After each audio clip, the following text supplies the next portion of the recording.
Jésus, mon modèle, mon exemple. Of course I sing, fill me, Holy Spirit. J'ai besoin de ton onction. Fill me, Holy Spirit. Je veux faire comme Jésus. Fill me, Holy Spirit. Alors le changement de jour n'a pas été bien perçu, mais Dieu fait grâce. Et peut-être même, le thème même sur la prière contemplative, c'est pas passé. Hein? La prière contemplative. Alors, j'ai pour vous une mauvaise nouvelle. En janvier, je vais plus vous plomber encore en janvier. Je vais vous plomber bien en janvier. En janvier, le thème, c'est le péché. Voilà, là même, c'est... On sera deux. On se soutenir mutuellement. Voilà, on sera deux à la prière. Hein? Aristide, même là, il est coincé. Parce qu'il est le seul pianiste. Donc là, même, c'est pas comment on va faire. Il veut ou il veut pas. C'est-à-dire, il vient jouer au moins. S'il pouvait même ne pas être là. En janvier, on parlera du péché. Les gens même vont pas même venir même tourner même vers la communauté. Ils vont être loin là-bas pour parler. Quand ça séminaire là, on va venir. Hein? Maintenant, temps de miséricorde, c'est demain. Demain, on aura temps de miséricorde. Alors, est-ce qu'on peut me taguer ma fille Carole Pité, l'ancêtre? C'est pas vous, hein, c'est sur Internet. Taguez-la pour qu'elle vienne réécouter l'enseignement. Parce que ça fait 15 ans que je lui prêche sur l'oraison, ça ne passe pas. Donc à chaque fois que je prêche là-dessus, j'ose croire que ça va passer aujourd'hui. Donc taguez-moi Carole Pité, qu'elle revienne. Voilà. Donc en janvier, l'ambiance sera encore plus plombée. Parce qu'en janvier, on parlera du péché. Même si je suis seul à prêcher, je vais venir seul prêcher. Le thème qui va conclure notre séminaire de ce mois de décembre et cette année 2023 est le thème sur l'oraison.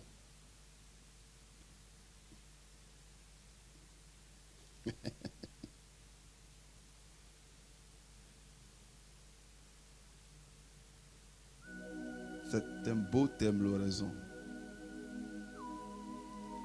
Alors, si la semaine dernière, j'ai précisé que l'adoration dans la finalité était supérieure à l'oraison, mais dans le moyen, l'oraison est supérieure à l'adoration.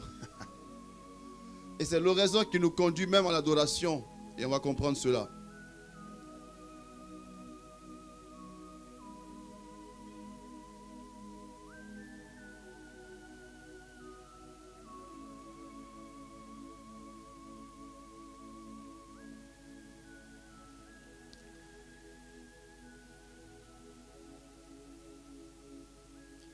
Frères et sœurs,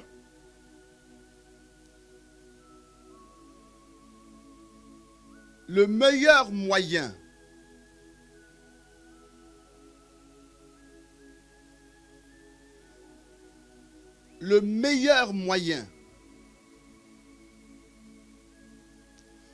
pour rencontrer le Seigneur,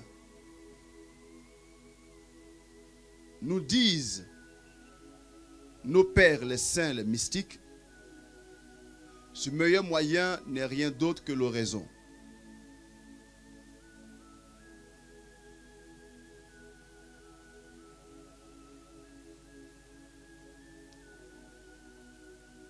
Je vais essayer de tenir mon enseignement en 3 parties. Je vais dire brièvement ce que c'est que l'oraison dans la première partie. Je dirai ensuite pourquoi fait ou raison dans la deuxième partie. Et enfin, comment fait ou raison la troisième partie. Et je prie que l'Esprit Saint me donne de tenir dans le temps pendant cette heure, que je puisse bien tenir pour ne pas excéder et empiéter sur l'une ou l'autre partie.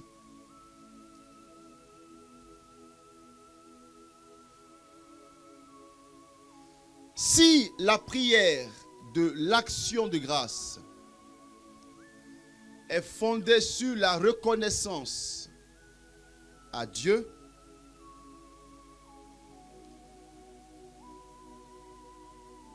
donc si l'action de grâce est fondée sur la reconnaissance à Dieu,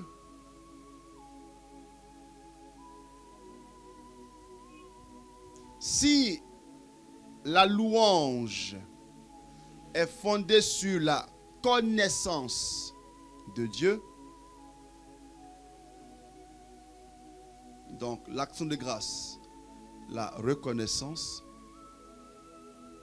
la louange, la connaissance,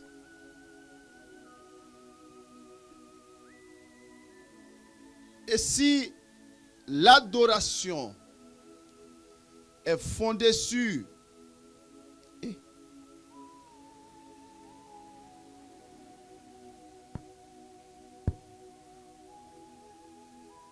Yo, c'est comment? Non, laisse le chien. Si l'adoration est fondée sur ce que en grand français théologique on appelait la transcendance de Dieu, c'est-à-dire la grandeur de Dieu devant laquelle on se prosterne, l'oraison, elle, est fondée sur l'amour de Dieu. Suivez-moi, laissez le chien, suivez-moi. L'oraison est fondée, écrit, sur l'amour de Dieu.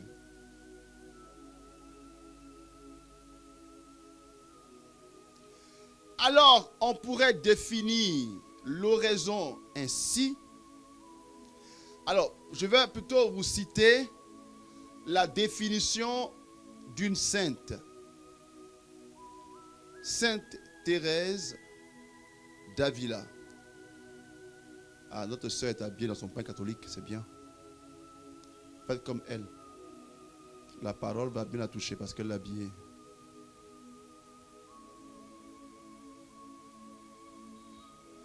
Sainte Thérèse d'Avila dit ceci de l'oraison.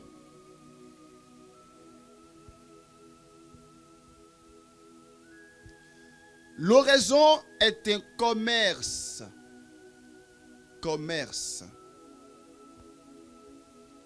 Un commerce intime d'amitié. Un commerce intime d'amitié.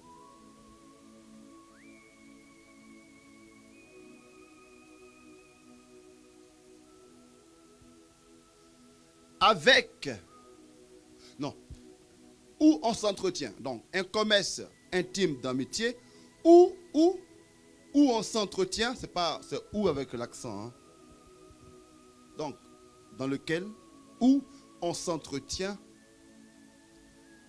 souvent seul à seul,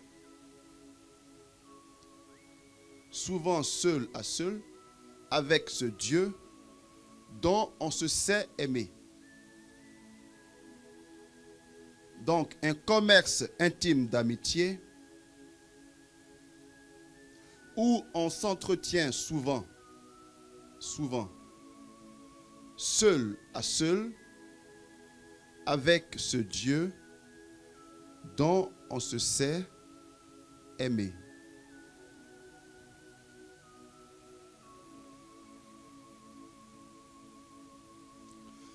Donc, vous voyez que par commerce, il y a échange. Je donne tu donnes. Intime d'amitié. Donc c'est une prière d'intimité amicale, fondée sur l'amour. Donc l'oraison est un moment d'intimité amoureuse.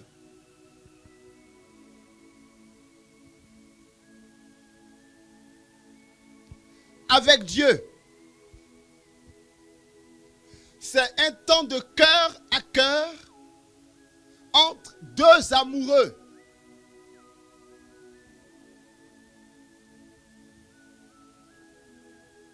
Un moment d'expression de ce que je ressens dans mon cœur pour Dieu. Voici ce que c'est que l'oraison. Donc, qui dit oraison dit amour.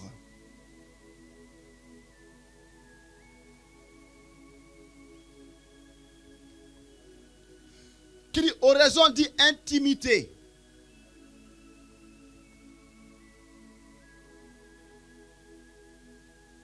C'est bon?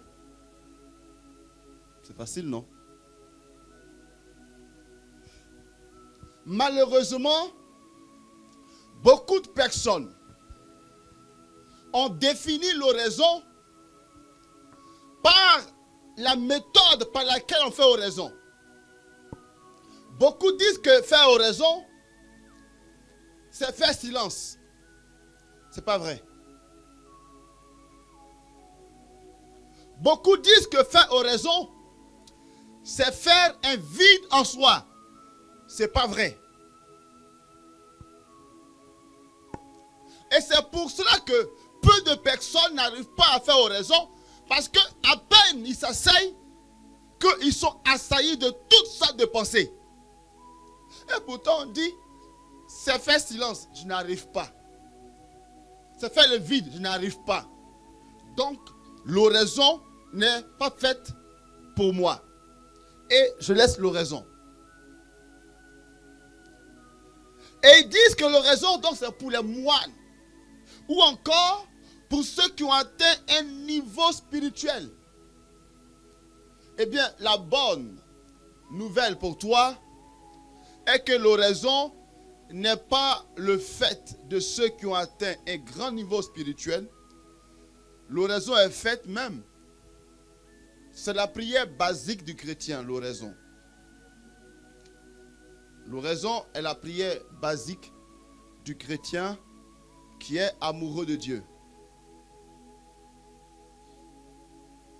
Et maintenant, on va voir pourquoi. Pourquoi faire oraison? Voilà, on a fini de définir l'oraison. Et le pourquoi va être aussi un moment pour définir l'oraison. Alors, je vous dis pourquoi est-ce que faire oraison, ce n'est pas faire silence. Parce que faire silence est le moyen, non pas l'oraison. Donc, il ne faut pas qu'on définisse la chose par le moyen. Car quand on définit la chose par le moyen, on se perd et on ne va pas y arriver. Pourquoi faire oraison? Donc, pourquoi devrait-il avoir des moments d'intimité amoureuse, des moments d'expression de l'amour à Dieu? 1. Parce que la vie chrétienne est avant tout une affaire d'alliance amoureuse.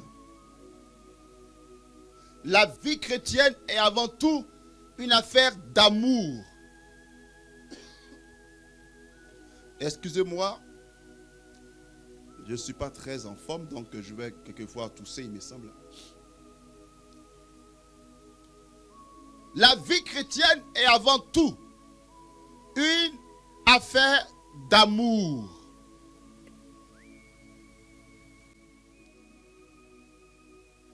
N'est-ce pas qu'il y a 3 vertus dites théologales? la foi, l'espérance et l'amour. Mais l'apôtre Paul dit que la foi passera. L'espérance passera aussi. Mais l'amour va demeurer. Pourquoi? Parce que des trois, l'amour est le plus grand et le plus important. Pourquoi? Parce que ce Dieu-là, qui est notre Dieu, est un Dieu d'amour. L'apôtre Jean dit de lui qu'il est amour. Son être est essentiellement un être d'amour. Donc, ce qu'il dégage est essentiellement dégagement d'amour. Tout ce qu'il fait est d'abord de l'ordre de l'amour. L'amour est sa manifestation parce que l'amour est son être. On ne manifeste que ce qu'on est. Or, si Dieu est amour, ce qui manifeste n'est que amour. Et donc, son regard n'est que amour. Sa parole n'est que amour. Et justement, sa création n'est que amour parce qu'il crée par amour. Et si donc l'amour est ce qui émane de lui, cela veut dire que l'amour est aussi son moyen. L'amour est son moyen, l'amour est son chemin. Ce qui le fait arriver jusqu'à l'autre, donc à l'homme, c'est l'amour. Or, c'est le même chemin que Dieu emprunte pour aller à nous, que nous empruntons aussi pour venir à lui. Donc, si Dieu vient à nous par amour, cela va sans dire que nous ne pouvons venir à lui aussi que par l'amour.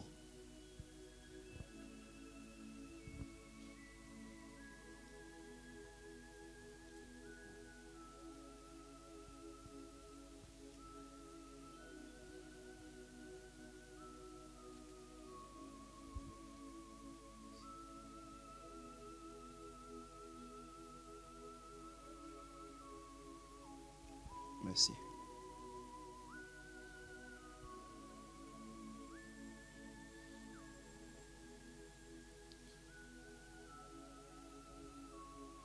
Dieu n'est pas autrement que l'amour.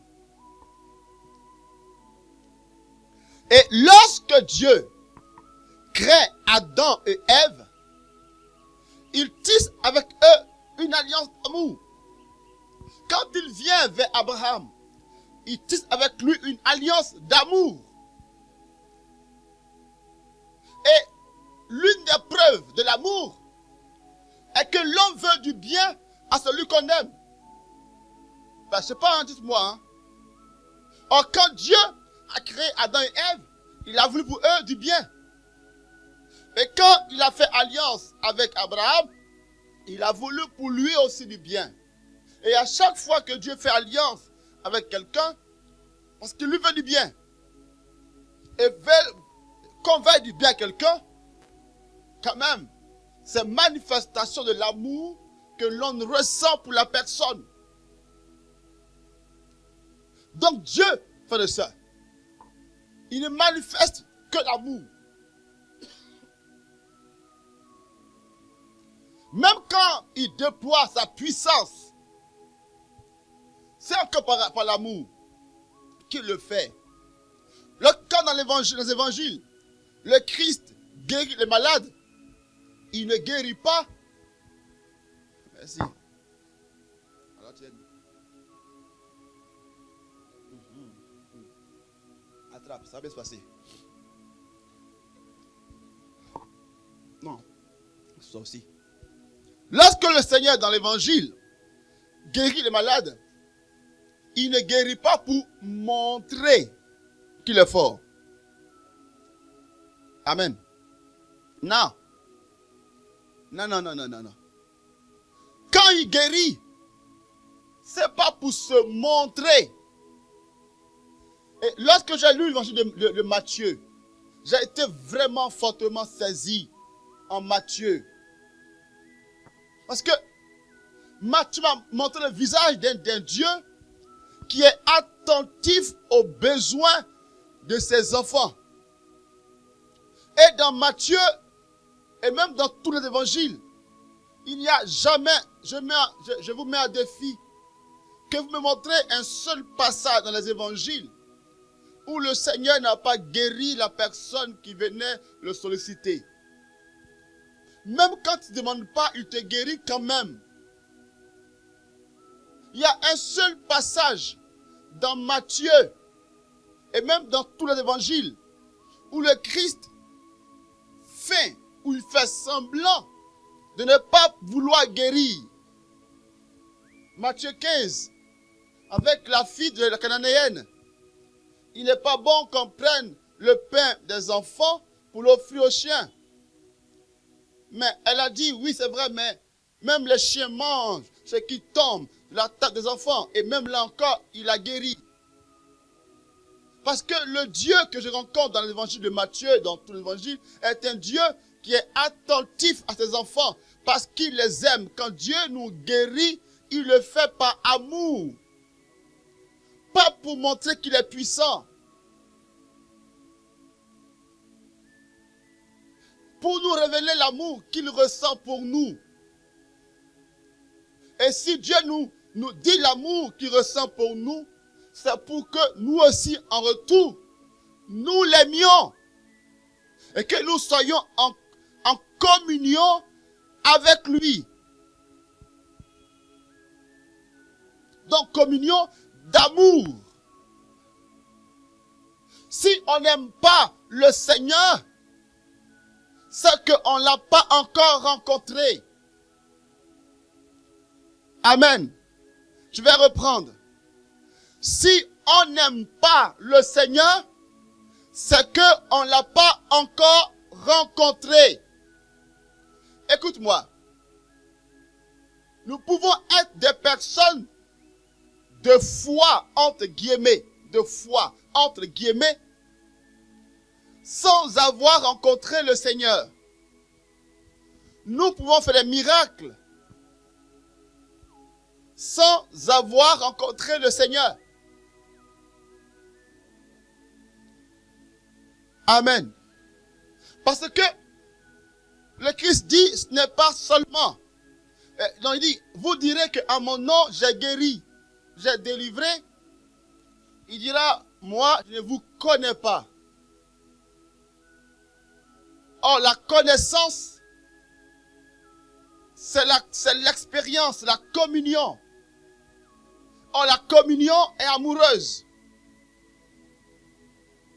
On peut faire des choses extraordinaires sans avoir rencontré le Seigneur. Le rencontrer, c'est l'aimer.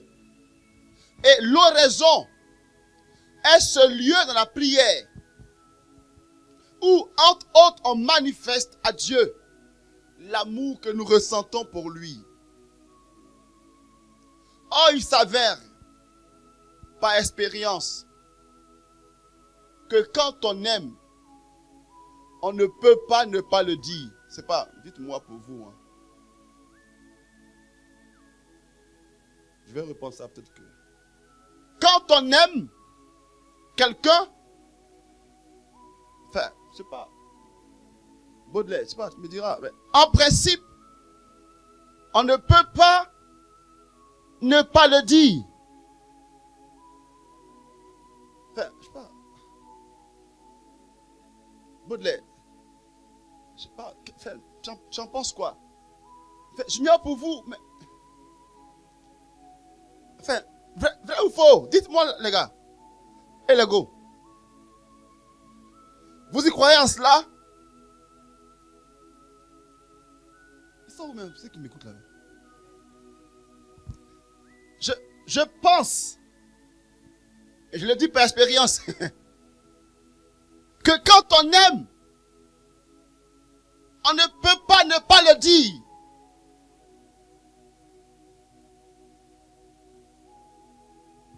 Voilà pourquoi les couples où monsieur Monsieur dit, moi, je ne suis pas expressif. Monsieur, pardon, tu l'aimes pas. Monsieur, tu l'aimes pas parce que l'amour a un principe. L'amour est un débordement. Ça vient là, ça te prend là. Tu ne peux pas ne pas dire. Sinon, c'est boîte ici. Donc, ceux qui disent, moi, je suis discret. Tu n'aimes pas. Pardon, laisse ça, tu n'aimes pas. Car si tu aimais, ça se verrait. Ça se sentirait. Pardon. Non, ok, il te plaît, sans doute. Ou elle te plaît, dis ça. Mais tu l'aimes pas, d'accord? Mais on ne peut pas ne pas manifester l'amour. Ça déborde. C'est plus que toi. C'est plus que moi. C'est trop plein l'amour. Oui. Voilà pourquoi Dieu,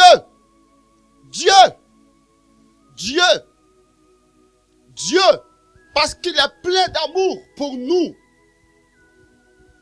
Lamentation 3, verset 23 dit qu'il renouvelle ses bontés, son amour pour nous chaque jour.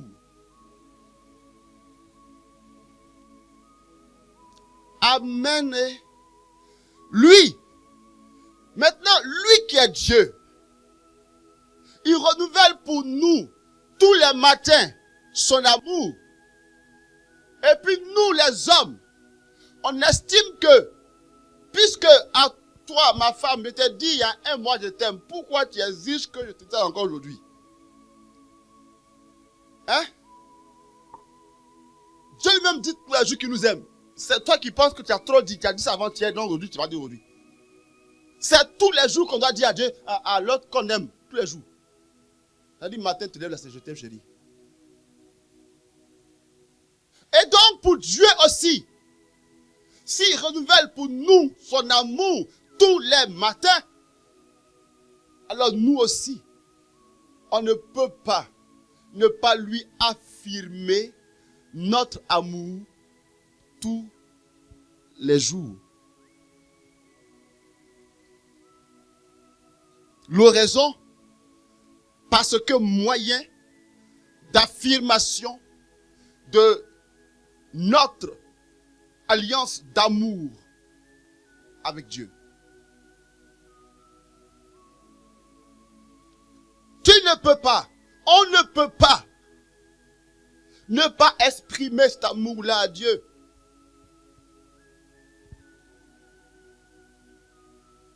L'apôtre Paul nous dit en Romains 5, le verset 5, que l'Esprit Saint répand en nos cœurs l'amour de Dieu.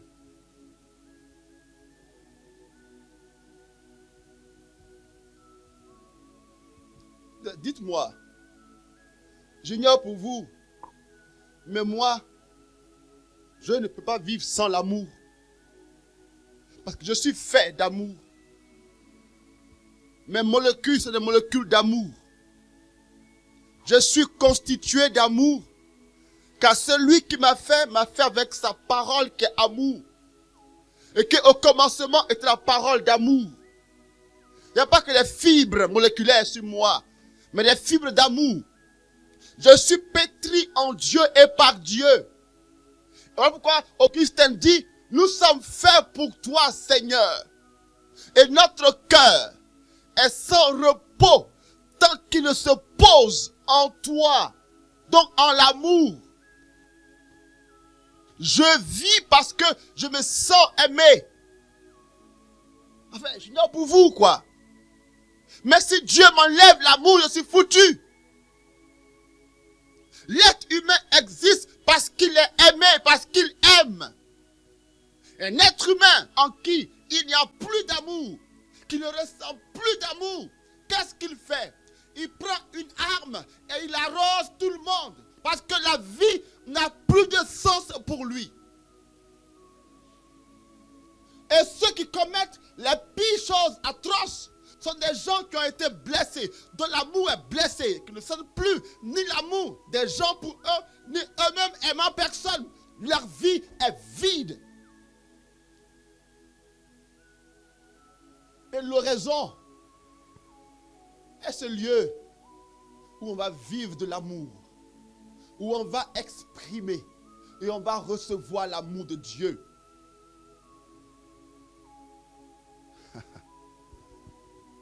Quand on découvre cela, notre vie change. On avance. Deuxièmement, pourquoi l'oraison? Parce que Jean 15, verset 13.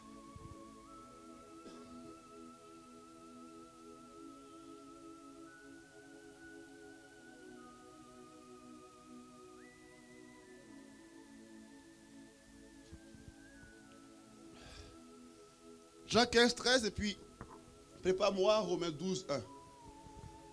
Jean 15, 13. Nul n'a d'amour plus grand que celui qui se dessaisit de sa vie. Bon, c'est top, je comprends. Prenez-moi une autre version biblique. Il n'y a pas de plus grand amour que de donner sa vie pour ceux qu'on aime. Jean 15, 13. Il n'y a pas de plus grand amour. Donc, l'amour, c'est se donner. L'amour est se donner. Enfin, le couple, dites-moi. Mais j'ai fini de dire. J'ai fini de citer, c'est fini. Enfin, quand je demande de lire, c'est parce que je ne connais pas. Il n'y a pas de plus grand amour que de donner. On aime et la preuve est qu'on se donne. C'est pour cela que Romains 12, 1. Un micro là-bas. Romains 12, 1. C'est pour ça que Romains 12, 1 va dire ceci. Je vous exhorte donc, frères, au nom de la miséricorde de Dieu, à vous offrir vous-même en sacrifice vivant, saint et agréable à Dieu. Ce sera là votre culte spirituel. C'est ça là. C'est cela, le culte spirituel. Mais dans d'autres versions, ce sera là le culte véritable. Ce sera là le culte véritable. Le culte véritable est de s'offrir à Dieu. De se donner à Dieu. Or, l'offrande de soi à Dieu est la conséquence ou encore la manifestation de l'amour que nous avons pour Dieu. L'oraison est donc ce lieu aussi où non seulement on vient montrer, dire à Dieu qu'on l'aime, mais aussi ce lieu où on vient s'offrir à Dieu. 2. L'oraison est un lieu d'offrande de nous-mêmes à Dieu. 1. Oraison, moment d'expression de notre amour. Et 2, moment d'offrande de nous-mêmes à Dieu. Moment d'offrande de nous-mêmes à Dieu.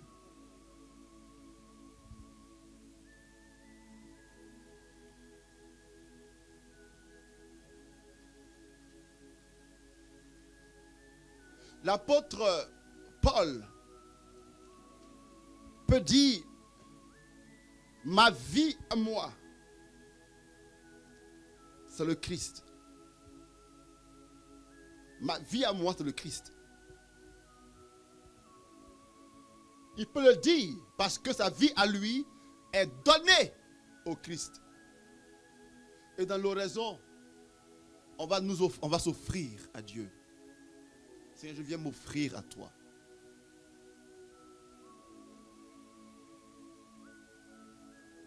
Écoutez, j'ignore pour vous, hein, mais il y a de cela 3, on est quand aujourd'hui? On est 28, non? 23, 5 jours, non? 5 jours, c'était mon anniversaire et quand tu entends les messages que tu entends, que tu reçois, j'ai passé ma journée à pleurer le 23. Quand tu entends ces messages, tu te dis, mais attends, de qui on parle là? Ça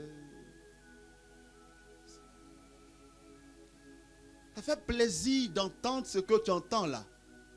De dire qu'il y a des gens qui t'aiment, quoi. Et donc, imaginez-vous que quand on dise à Dieu, je t'aime et que je m'offre à toi. Écoutez, qu'un jour, on vous... Pourquoi souvent les gens pleurent quand on fait des anniversaires, hein, Myriam? Pourquoi on pleure souvent quand on fait l'anniversaire? Pourquoi tu as pleuré la dernière fois, Myriam? Pourquoi? Elle a pleuré de toutes ses larmes, on dirait funérailles bêtées. Funérailles bêtées. En fait, des cadeaux, elle en a eu les cadeaux, mais c'est pas ça qui est... non, c'est ce qui est derrière les cadeaux. Ce que ces cadeaux expriment. C'est ça qui fait qu'on pleure. Dieu ne pleure pas. Mais Dieu, il aime qu'on nous dise qu'on l'aime. Pourquoi? Parce qu'il sait que c'est quand nous allons être en communion d'amour avec lui que maintenant, numéro 3, qu'on sera heureux. L'oraison est le lieu de développement de notre raison d'être heureux. Parce que c'est dans l'oraison, c'est dans l'amour qu'on est heureux. C'est dans l'amour qu'on est heureux. C'est dans l'amour qu'on est heureux.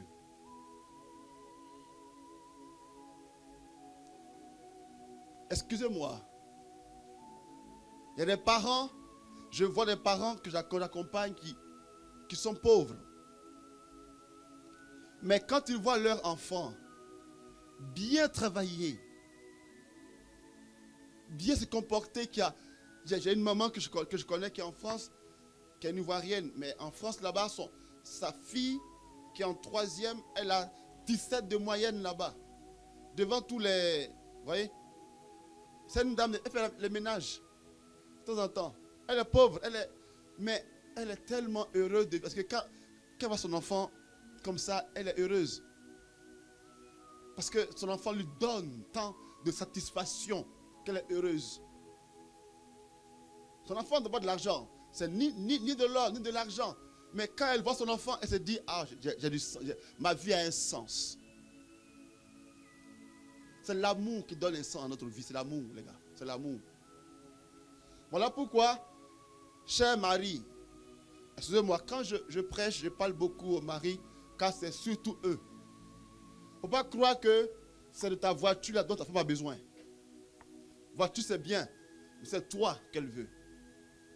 Bon, non, enfin, la plupart des femmes. Parce que les femmes, on ferme leur bouche avec voiture et puis dit, mon cher, pour que je sois là. Ah, ça, c'est un argument de femmes. Excusez-moi. Hein. Ça dit, de manière, c'est moi qui suis là-haut. C'est moi qui suis là. D'accord. Tu es là, ça te suffit. Sois là. Ça dit, pourvu qu'il parte, non. Mais c'est toi qui es là. Ah, d'accord, ok. D'accord, ok. Non, non.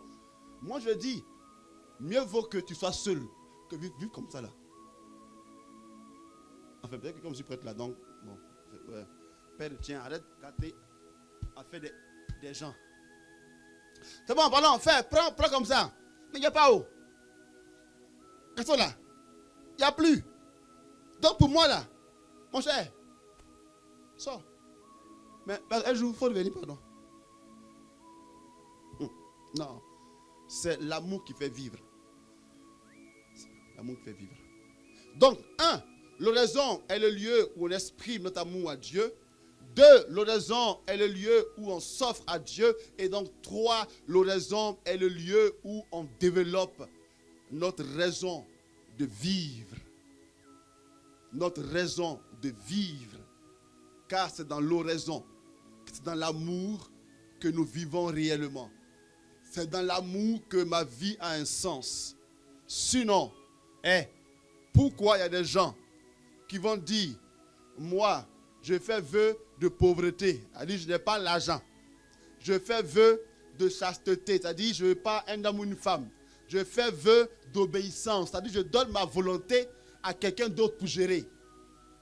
Pourquoi?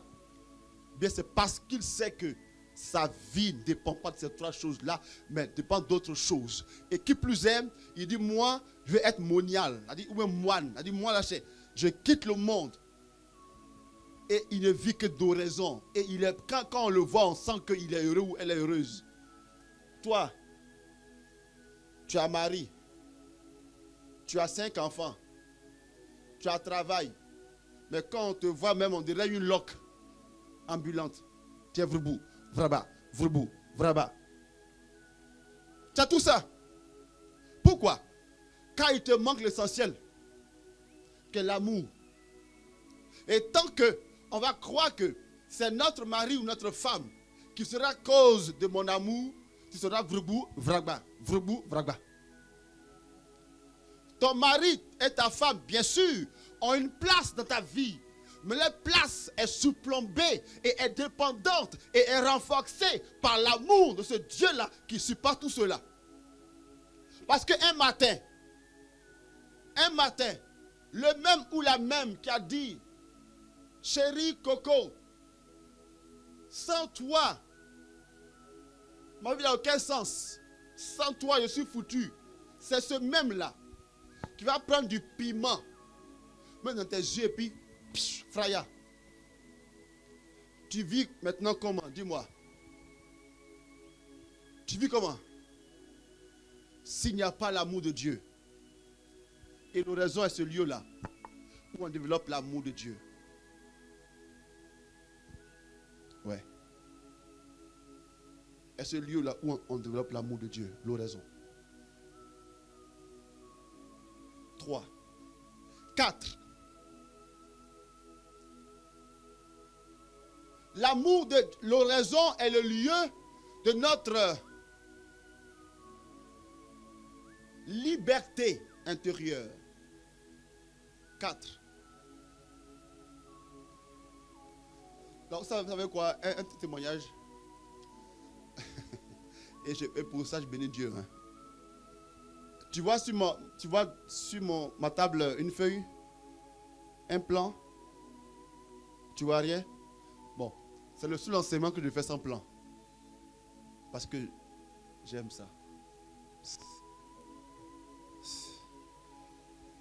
C'est ma vie qui est là, l'oraison.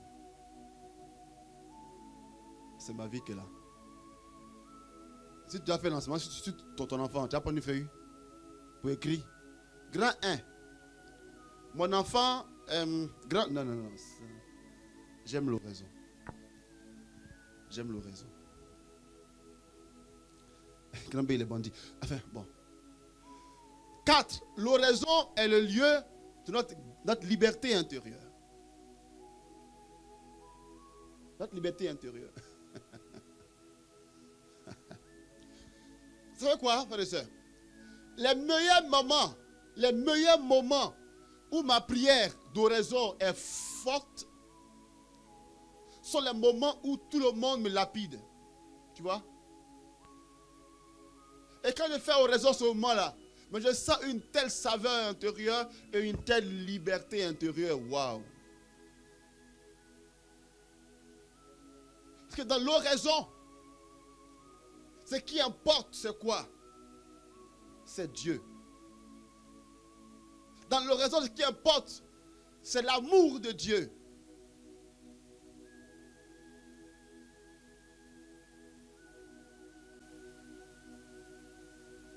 De sorte que, quand tout le monde te lapide, te fustige, te critique, quand tout le monde dit que tu es le pire ou la pire,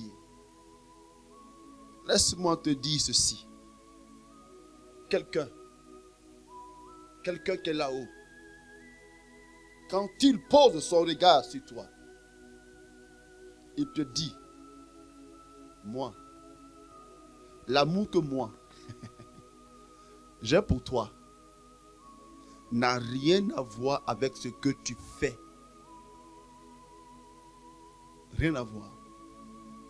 Tout à l'heure, je priais pour une de mes filles, mais j'ai eu une révélation. Enfin, Dieu est unique, vraiment. Dieu est unique. Il n'est pas deux, il est unique. Tout ce qui sort de lui est unique. Il n'a pas un œil pour les bons, il n'a pas un regard pour les bons et un regard pour les mauvais. C'est un regard unique. Tout ce qui est en lui est unique. Écoutez, le changement n'est pas en Dieu. Dieu n'est pas capable de changer. Voilà pourquoi on dit qu'il est éternel. Il n'a ni commencement ni fin. Il est le même hier, aujourd'hui et éternel. Il est le même. Il ne peut pas diminuer. Il ne peut pas augmenter. Donc, son amour pour nous n'augmente pas en fonction de notre sainteté. Et son amour pour nous ne diminue pas en fonction de nos bêtises. Il a un unique amour qu'il déploie. Telle la pluie. Il n'y a pas une pluie pour vous, une pluie pour l'autre. Ou il trie. Comme Arsène, il est quand même pas mal. Il y a une pluie plus forte qui tombe sur lui. Et puis, sa voisine, c'est une goutte.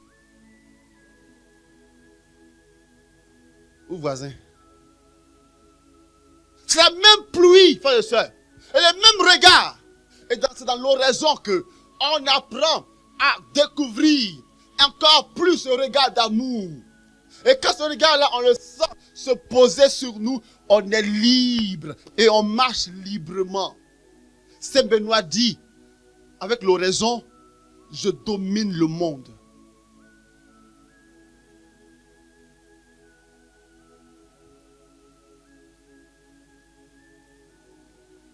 Je domine le monde avec l'oraison.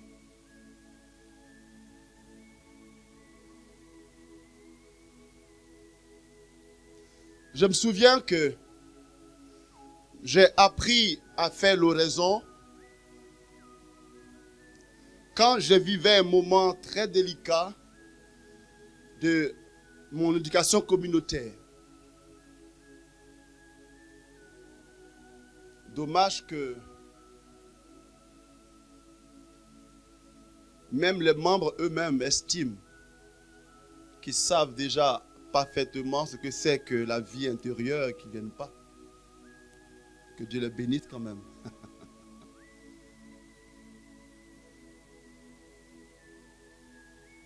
J'étais à un moment délicat de ma vie en communauté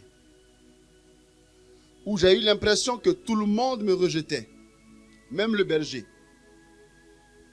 Où personne ne me parlait quasiment, même le berger.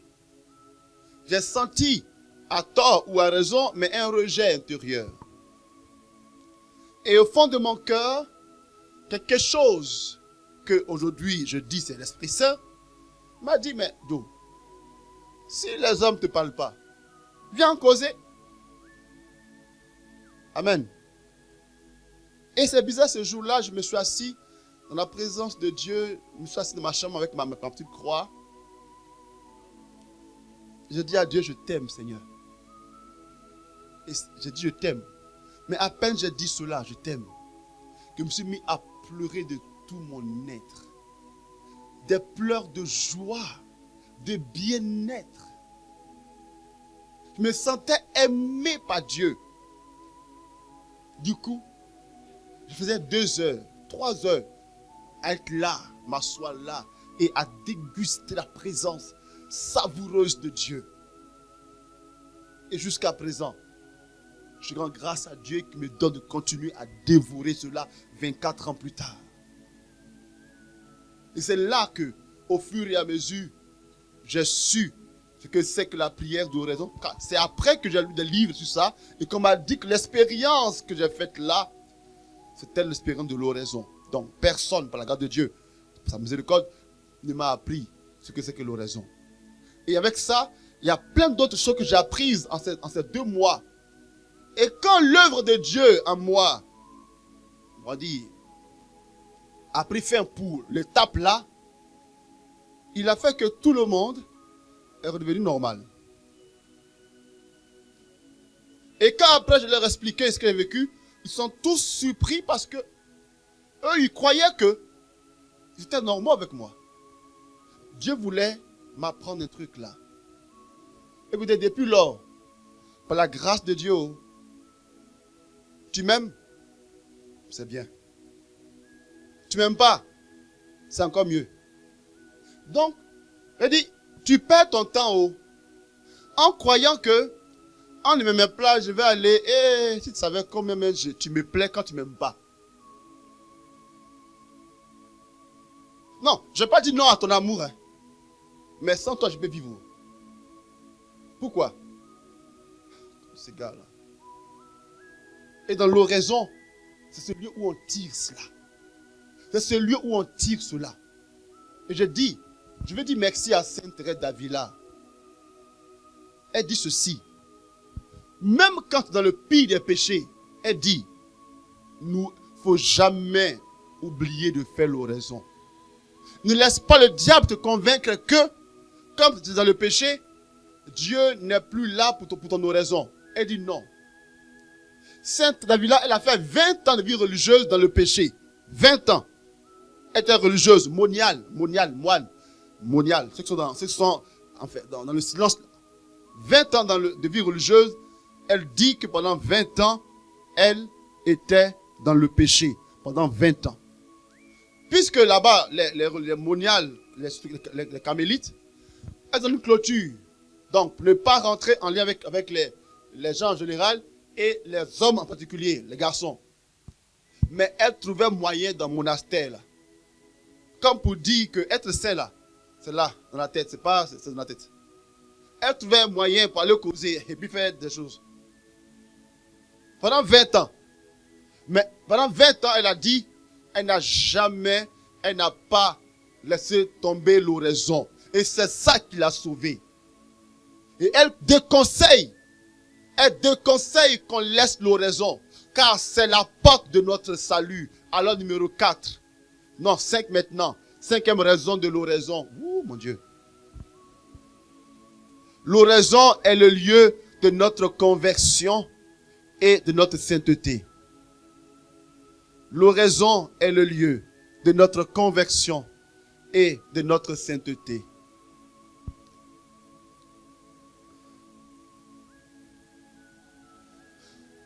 On ne peut être saint que parce qu'on grandit dans l'amour. Pourquoi? Quand on aime quelqu'un, on fait quoi? On veut lui faire plaisir. Enfin, je sais pas. Hein. Quand on aime quelqu'un, on veut lui faire plaisir. Donc, plus tu aimes quelqu'un, plus tu désires lui faire plaisir. En principe. Donc, plus on dit qu'on aime Dieu, et plus on a le désir au moins de vouloir lui faire plaisir. Par-dessus tout, on a le désir. On ne peut pas faire plaisir à Dieu si on ne l'aime pas. Et c'est parce que le Christ aimait son Père profondément qu'il a dit que ma nourriture est de faire la volonté de mon Père. Ma nourriture est de faire la volonté de mon Père. Parce qu'il aimait son Père profondément.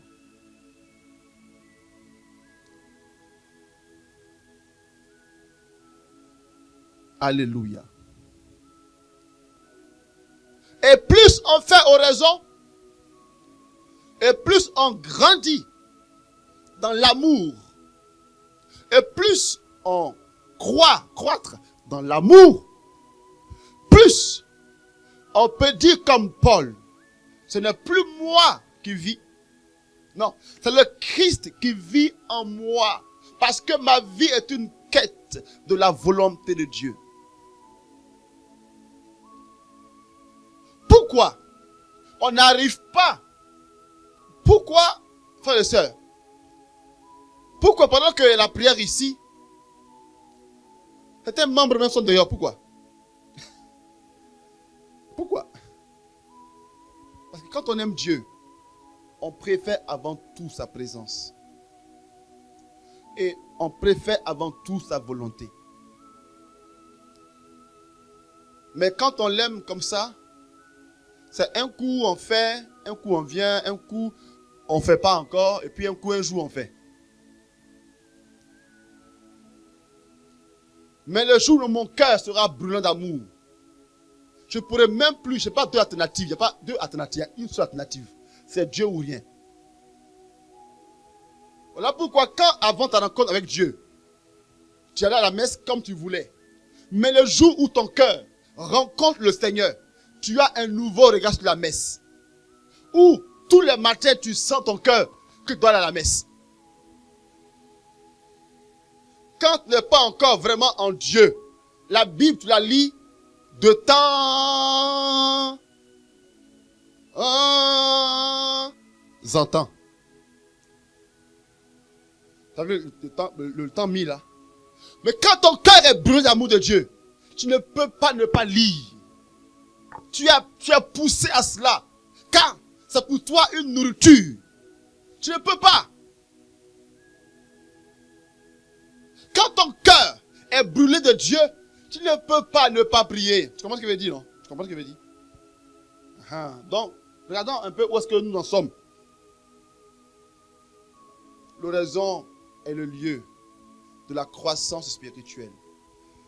Malheureusement, je ne peux pas aborder la question de comment faire oraison parce que le temps passe. Mais je vous invite à aller sur YouTube et à mettre Père Etienne Pio, comment faire oraison. Vous allez voir ça là-bas.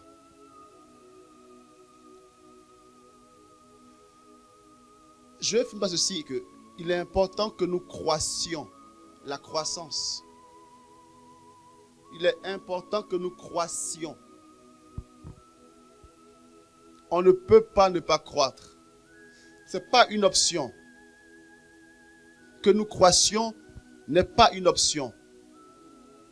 Et l'oraison est le lieu de cela, de la croissance spirituelle. Vous voulez grandir dans la prédication, tu ne peux pas le faire sans oraison. Vous voulez grandir dans la louange, tu ne peux pas le faire sans oraison. Oubliez-moi ça. À quel moment est-ce que des nouveaux chants vont être révélés? C'est quand? En dormant, tu crois trop aux anges. Les souvent, pensent que, puisque Dieu comble son bien-aimé quand il dort. C'est parce que quand tu es éveillé, tu as été comblé que de la nuit encore tu le seras. Mais si ta nuit, tu l'as passée à courir après les choses de ce monde, c'est mal que dans ton rêve aussi, des gens courent après toi. Puis tu fuis.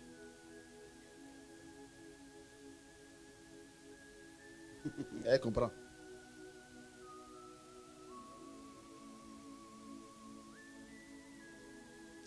Et les saints nous disent que un chrétien normal, lambda normal, doit pouvoir faire au minimum 15 minutes d'oraison par jour. Pas par semaine. Par jour. Je vais répondre. Un chrétien basique, donc un nouveau-né même, vous voyez comme ça, chrétien nouveau-né basique, devrait faire au minimum 15 minutes d'oraison par jour. Alors, je ne dis pas, bon, tu as fait 1 heure par semaine. Souvent, on condense. On entend le samedi faire 1 heure le samedi. C'est pas comme ça. Qui est-ce qui mange ici samedi pour la semaine? C'est qui ici? Non. C'est qui? Dites-moi. Qui est-ce qui mange le samedi pour la semaine? Quel que soit le plat que tu as pris le samedi midi, c'est-à-dire tu as mangé jusqu'à... Mais le soir, tu as mangé. Donc, l'oraison n'est pas une activité qu'heureusement en un jour. C'est tous les jours, mieux vaut faire un peu par jour que 1 heure par semaine.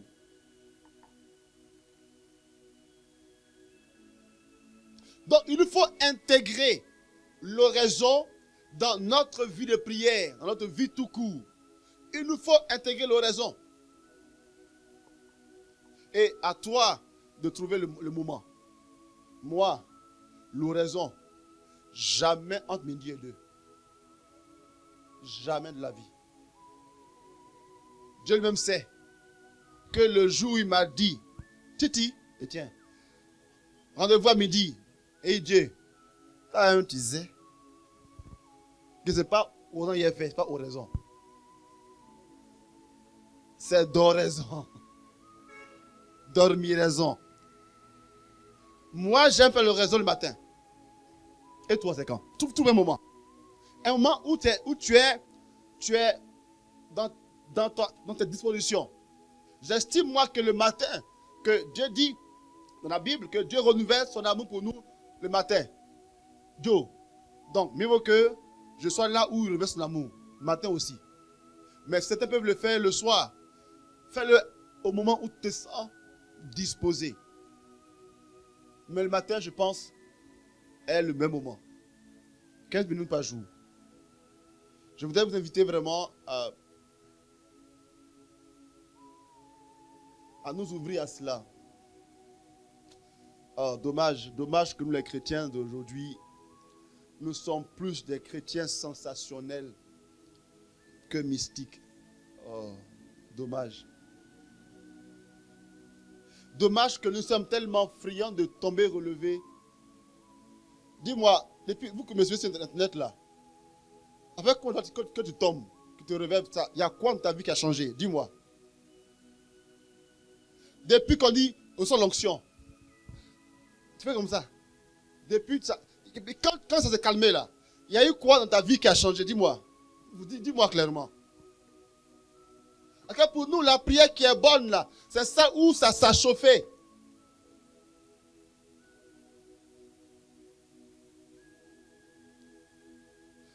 Depuis tu trembles là. Dans ta vie, il y a quoi dedans qui a changé? Dis-moi. Quand tu es réveillé là, tu as eu Marie. Hein? Quand tu es réveillé là, tu as eu guérison en même temps, tout de suite là. Ou bien tu as eu ta promotion au lendemain de ton tombé roulé. Tu as eu quoi? Tu n'as rien eu de plus. Mais le jour où tu diras à Dieu, c'est toi que je veux, tu vas voir. Ta vie va changer, avec ou sans Marie. Je vais tenir à ce temps de prière jusqu'au bout. Je vais tenir à ça jusqu'au bout. Car c'est le lieu de notre véritable épanouissement. Et je vois tellement Dieu au quotidien agir dans ma vie et dans plein de vies. Je prie que Dieu vous fasse la même grâce.